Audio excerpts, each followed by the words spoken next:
ati rero bizoba bimeze gute mu mpera zino ndwi.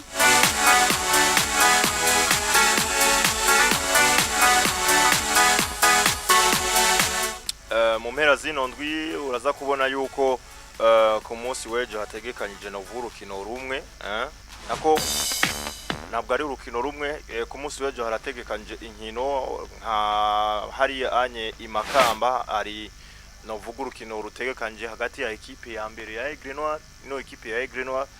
Mwibuke neza niyo ekipe yarangije no vuga yarangije igice ca mbere cihiganwa araba mbere.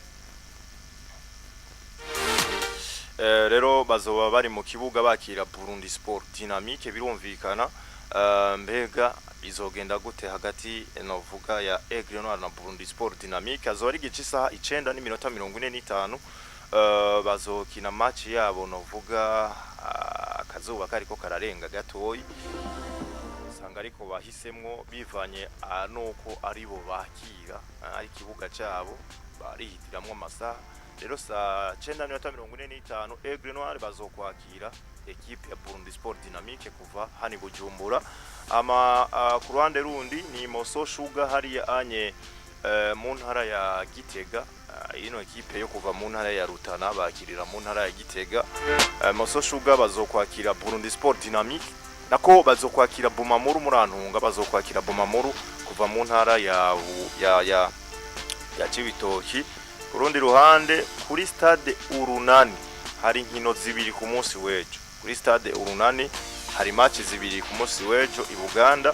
Urukino rwa mbere uzotangura igihe cy'isahandwi ekipe ya Academy Deira n'umumenyereza wabo novuga Robert Bimenyimana avuga yuko no phase retour garuka cyangwa ategeza kugaruka n'inguvu nyinshi kugira ngo akure mu bihe bitameze neza no ekipe ya Academy Deira.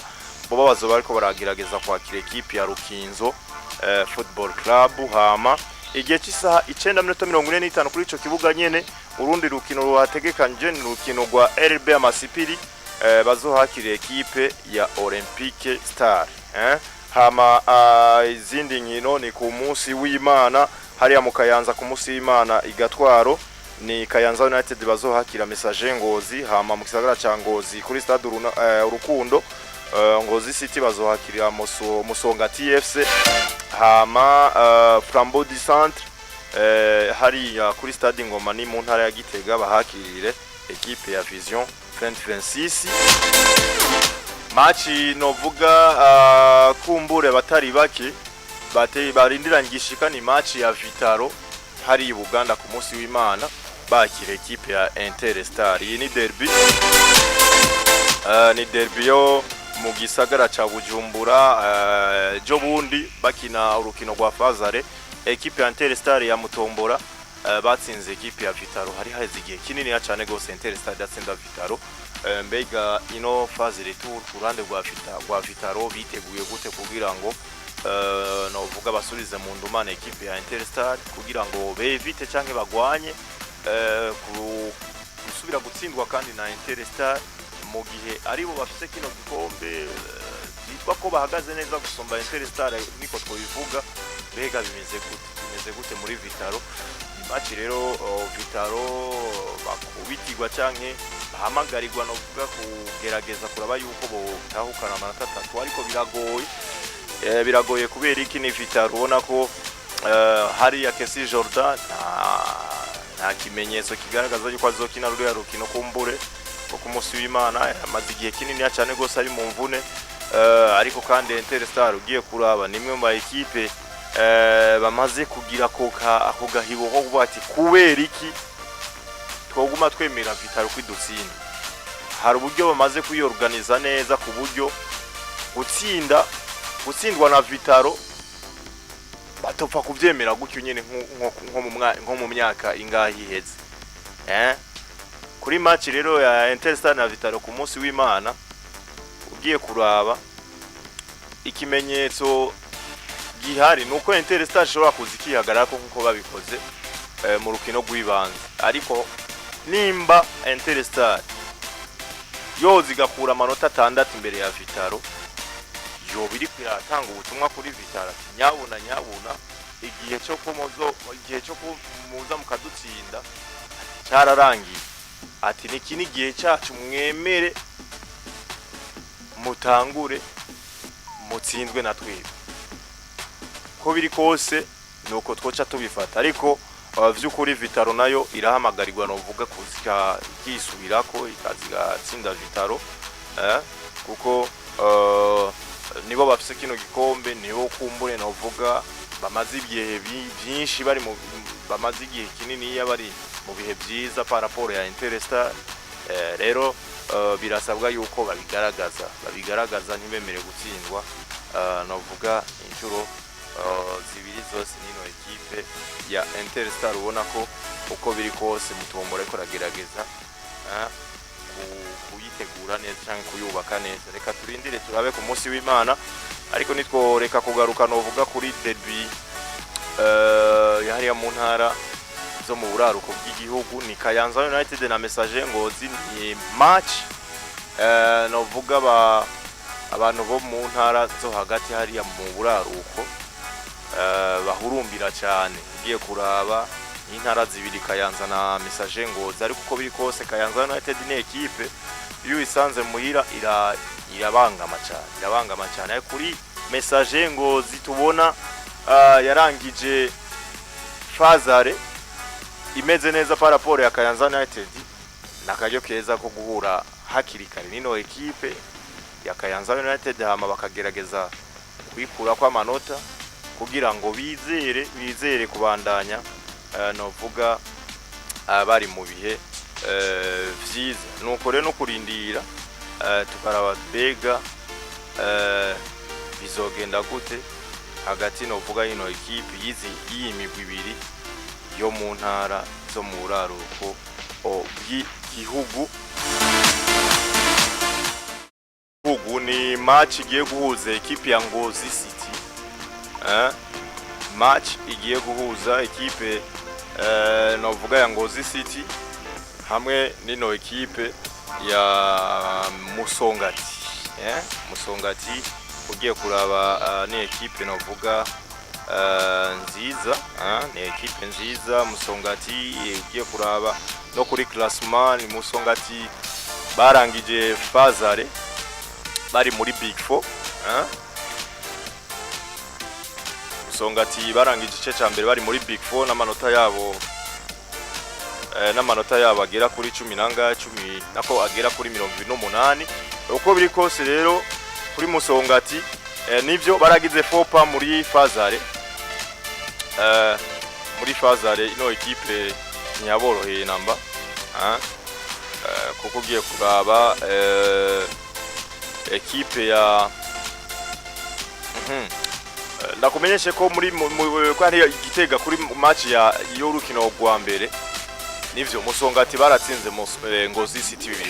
Ariko ino ekipe ya Ngozi City cyo twababwira cyo ni ekipe itemegwa gutsindirwa muhira, ni ekipe itemegwa gutsindirwa muhira kuko ni imigwi myinshi yabigerageje biranga,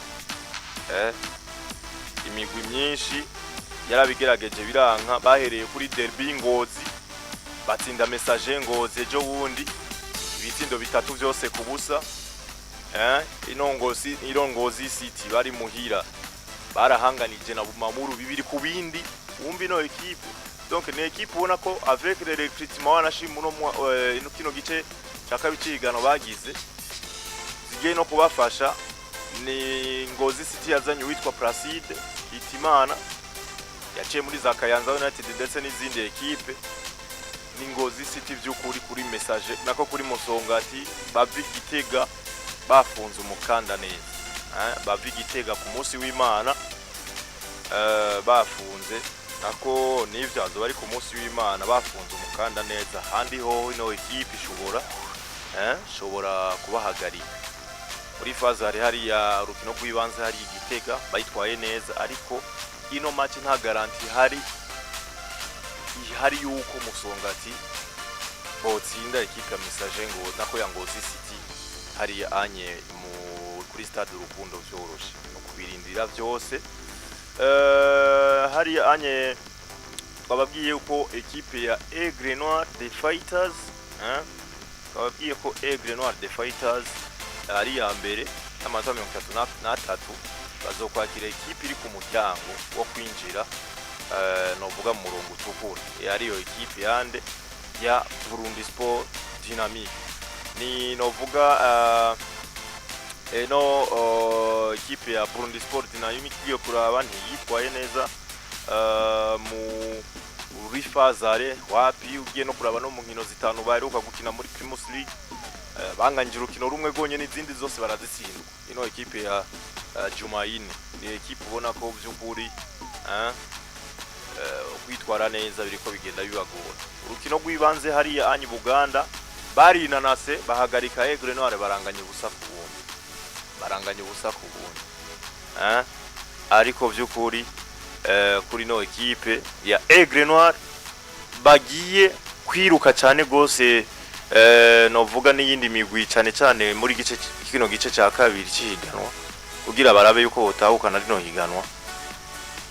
Nta kosa na rimwe bemerewe gukora kuri rino match narijya bazoba bari imbere y'abakunzi babo bazoba bari imbere y'abakunzi babo. Rero by'ukuri na Aigle Noir nyuma yabo hari Bumamuru inota rimwe ryonyene rero bashobora kunyerera gucyanye bikabakwegera Bumamuru kabaje imbere. Ariko ugiye kuraba na Bumamuru nayo nyene ni ekipe mu mpera zino ndwi bazoba bariko barakigwa na Muso Sugar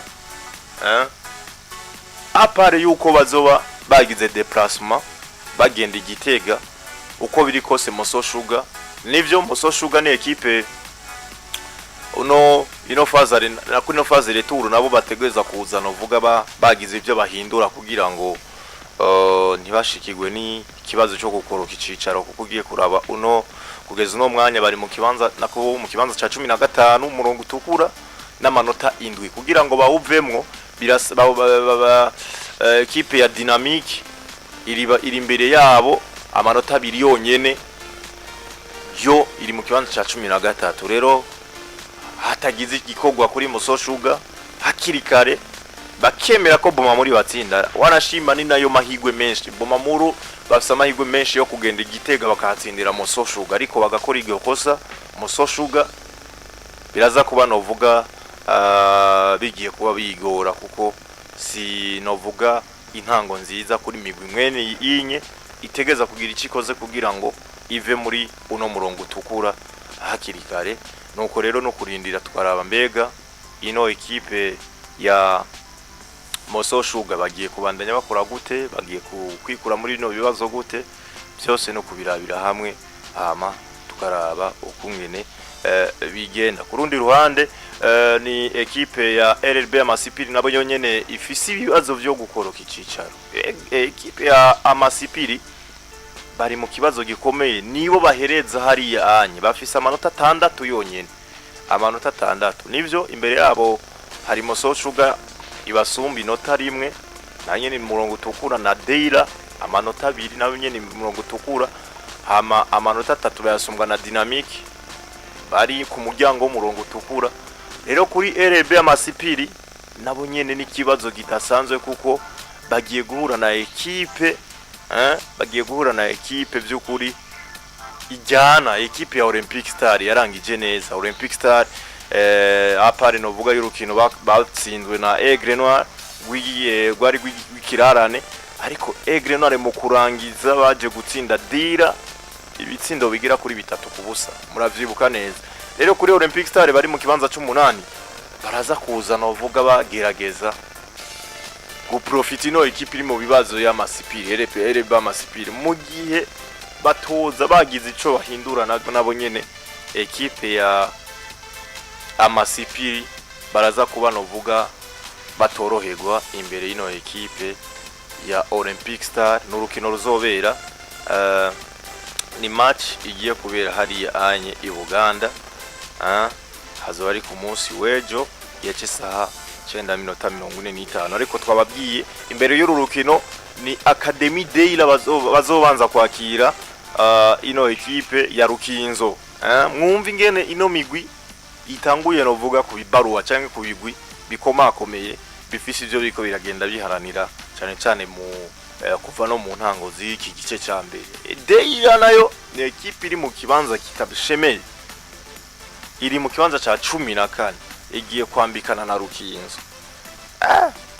Deira hariya anye nabo nyene bafise ukunganya incuri imwe mu nkino zitanu baheruka gukina, izindi zose barazitsinda. Muibuke ko ari Deira yahuye n'ibibazo bagiye kuba basanga abakinyi bamwe mu bakinyi babo bagenda bakora ibintu byo gutigira muri izi nkino zo mu cicaro ca mbere, ndetse bagiye bahanwa bikabije cyane, bagiye bahanwa n'amategeko kugira ngo bahashe iyo ngene. Kumbi izi match zose Deira bagenda bakina zaba zatigiwe. Hariya rero ivyo nimba vyarabaye bakabimenya, twizere ko tugiye kubona Deira mu shusho shasha, mu isura shasha, ariko malheureusement bagiye guhera kuri equipe ya Rukinzo. Kinzo iri mu kibanza cya 5 byanke bikunde iri ira targeting ibibanza vyiza gushika muri Big 4, kuko nabo nyene nibarahebura cyane gose kwirukanka ku gikombe. Basumbwa amanota agera kuri 6 na equipe ya mbere ya Aigle Noir, ino equipe ya Rukinzo ifise abakinyi beza bafise ububasha bwo kuza guchallenginga no vuga ino migwi iri imbere yabo, ndavuga za Bumamuru, za Flambeau du Centre, za Musongati ndetse na Aigle Noir. Rero kuri Rukinzo by'ukuri nabo nyene ni match no vuga byanke bikunde bategeza gutsinda, ariko Deira nabo bivanye no vuga nibibazo bafise bategeza kubivamwe hakiri kare na habo ho kuza bakagira ico bakoze hakiri kare kugira ngo ibintu bigende neza. Nuko vyifashe muri zino nkino no vuga za journée ya mbere canke journée ya 16 yihiganwa giciro ca mbere hani wacu mu Burundi. Ni ndagusubira mu nyarutsa cyane gose equipe ya ku munsi w'ejo Aigle Noir bazohakirira hariya nyuma kamba equipe ya Burundi Sport Dynamique hariya anya kuri stade Runani mu cibitoke ca Rugombo i Buganda. Ni nkino zibiri, hazotangura gukinwa equipe ya urukino rwa match ya Dynamique, umugwi wa Dynamique wakira Rukinzo sahindwi hamisaho 8 na isaha 9:45 equipe ya RLB ya Masipiri bahakiri Olympic Star. Hagati aho Moso Sugar hariya anye mu ntara ya Gitega kuri stade Ngoma ejo bazohakirira Bumamuru. Ni mu gihe ino equipe warizo nizo match no vuga zitekanyije ku munsi w'ejo wa gatandatu. Izindi nkino ni ku munsi w'Imana. Igitega Flambeau du Centre bazohakirira equipe ya Royal Vision 2026. Ariko ndakwibutse kandi yuko yoyo equipe ya Musongati izoba yasohotse intara ya Gitega yagiye Ngozi yagende equipe ya Ngozi City kuri stade Urukundo ku munsi w'Imana. Ama umunsi nyene hariya mu Kayanza United bazohakirira equipe ya Messager Ngozi. Hama equipe ya Vitaro ngahe anye hariya anye i Buganda, Vitaro bahakirire equipe ya Interstar. Ndakwibutsa okungene no migwi phase are yasize ihagaze nuko Aigle Noir barangije mu kibanza ca mbere n'amanota 33. Hama Bumamurira bakurikira amanota 32. Iya gatatu ni equipe ya Flambeau du Centre bafise amanota 29. Hama iya kane ni equipe ya Musongati bafise amanota 28. Iya gatanu Rukinzo amanota 27. Iya gatandatu ni Messager Ngozi amanota 26. Vitaro ni yindwa amanota 28 bayasangiye canke bayanganya na equipe y'umunani ya Olympic Star, ariko Vitaro ifise ibitsindo 15 iziganyije, Olympic Star ibitsindo 6 baziganyije. Y'icenda ni Ngozi City bafise amanota 23. Ayo manota bayanganya ni y'icumi Interstar 23 nyene, ariko Ngozi City ifise ibitsindo 4 baziganyije ku gitsindo kimwe cyonyene Interstar iziganyije. Y'icumi na rimwe ni Kayanza United bafise amanota 16. Iya 12 ni equipe ya Royal Vision 2026 bafise amanota 16. Kayanza ifise amanota 17. Equipe ya Vision 2026 bafise amanota 16. Iya 13 ni Burundi Sport Dynamique ifise amanota 9. Mu murongo utukura hari Academy Deira bafise amanota agera ku 8. Hama aho ni mu kibanza ca 14. Kibanza ca 15 ni equipe ya Moso Sugar amanota 7. hama ekipe ya nyuma kugeza ubu ya 16 ni amasipiri bafise amanota agera kuri 6 yonyene. Nuko vyifashe novuga ivyo mu cicaro ca mbere hano wacu mu Burundi bagiye kuba bagaruka ku novuga mu gice ca kabiri cihiganwa muri rusangi. Reka duce novuga hariya mu cicaro ca kabiri naho nyene tuhanyaruta nako tuhagireko kugira ngo turabire nabo nyene ukungene vyifashe bo bazoba bageze kuri journée igira kangahe bazoba bageze kuri journée igira gatanu ya fazari kuko bamaze gukina match zine mu cicaro ca kabiri ni Ligue Nationale, Ligue B Nationale canke Ligue Nationale B. Ligue B Nationale ni match novuga zitekanije kukurikira ekipe ya Buja City uno munsi nyene kuri stade Urunani hari anye i Buganda baza kuba bahakirira Muzinga isahandwi zuzuye neza hakiri kare isahandwi zuzuye neza. Buja City bahakirira Muzinga itaratakaza n'inota na rimwe Muzinga bafise amanota 12 kuri 12. Ama igihe cy'isaha 9 urundi rukino teganje no munsi nyene n'umugwi wa Academy ubumwe baza kwakira ekipe nako turabe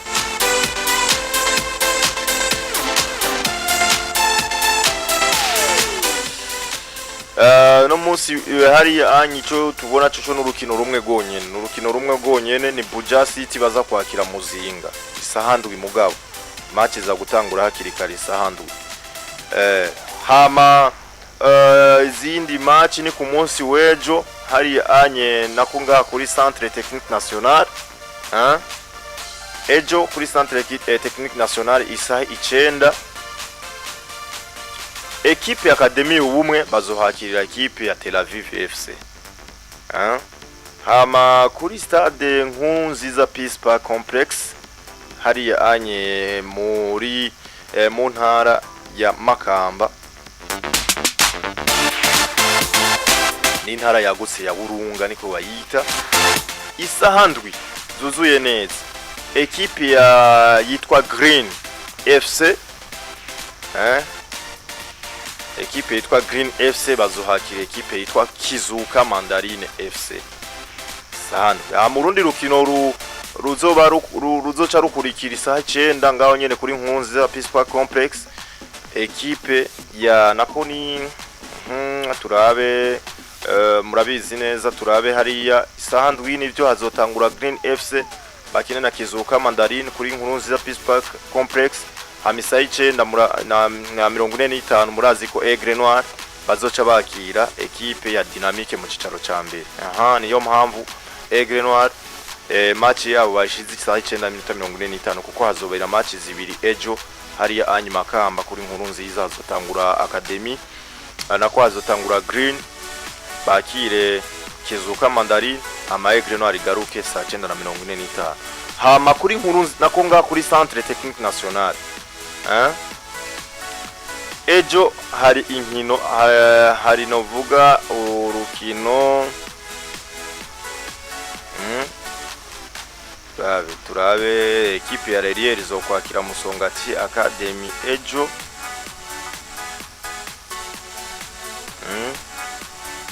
isaha 9 ndabona ni isaha ndabona kuri Centre Technique National hazotegerezwa gukina match zibiri irono rukino rwa Academy ubumwe na Tel Aviv hamugoro urangiye ekipe ya Relier ikine na Musongati Academy nuko vyifashe Relier ikine na Musongati Academy hama ku munsi w'Imana niho hazocakinwa rero izindi nkino hari ya kuri stade Umuco Imuyinga New Force Academy bazohakira Tigre Noir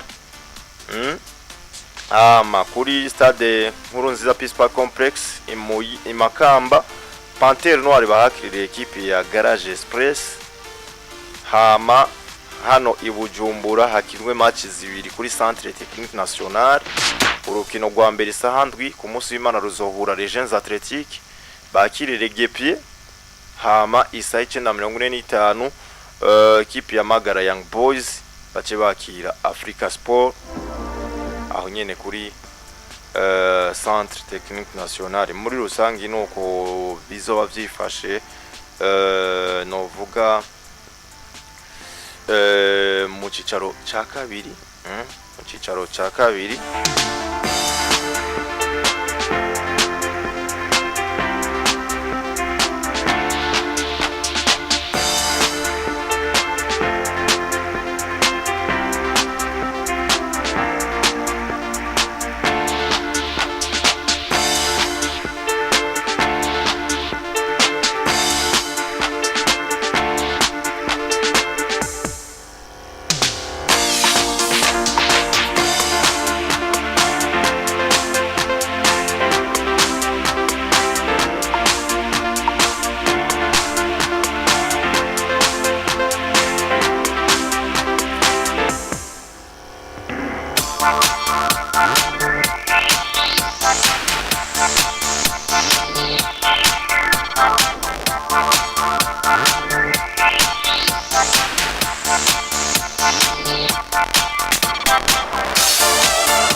nuko byifashe novuga mu cicaro ca kabiri. Ico twabamenyesha coco nuko hari anye nabo nyene mu bigeme hategekanje novuga inkino zizoba ziriko zirabandanya ukuri kwamye mu bigeme. Mu bigeme mbega bazoba bageze kuri journée ya kangahe, reka tugaruka tubirabiye hamwe.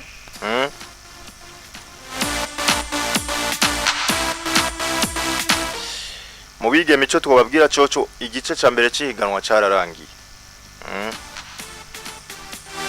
Igice ca mbere cihiganwa cararangiye mu bigeme. Hararindiriwe yuko igice ca kabiri kigaruka kuko babanzi barakinye novuga journée y'icenda. Gusa igihari mu bigeme nuko bamaze gusohora intonde z'amazina. Mu bigeme bamaze gusohora intonde z'amazina y'abakinyi bagiye kuba bategura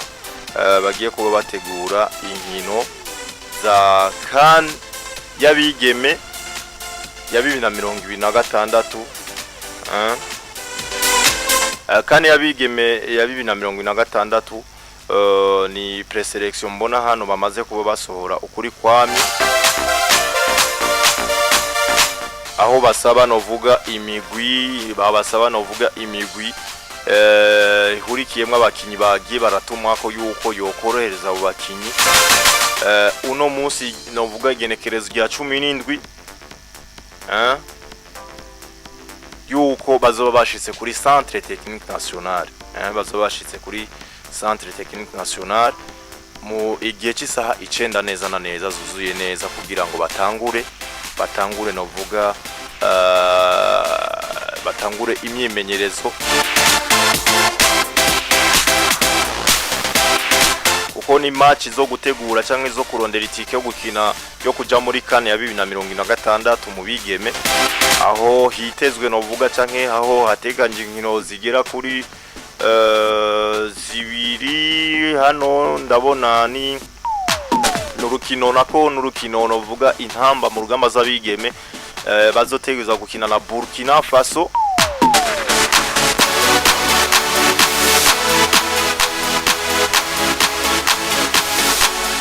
Ni tour eliminatoire canke inkino z'amajonjo. Bazokina inkino zibiri zo gukurakuranamwo na Burkina Faso. Mu misi imbere tuzobigaruka ko neza tubabwire, ariko igihari nuko ishiramo ry'umupira w'amaguru novuga hani wacu mu Burundi ryamaze kuba risaba imigwi aba president b'imigwi abakinyi babo novuga batumwe ko yuko bo bahuruhusha uno munsi nyene saa 9 bakazoba